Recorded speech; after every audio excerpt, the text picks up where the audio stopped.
Removing the drape is called a strike. Drape can be struck quickly by following these steps. Step 1. Lower the line incrementally, using ladders if necessary, until you can safely remove the crossbars. Step 2.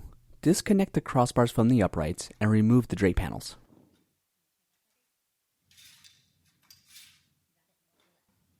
Step 3.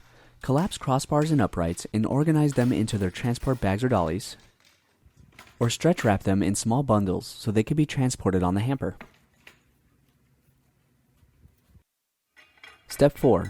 Remove the pins from each plate, replace the screws, and place pins and bases into the dolly.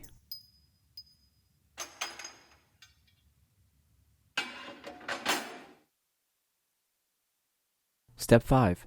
Before folding drape, fully open each panel and visually inspect it for stains or damage.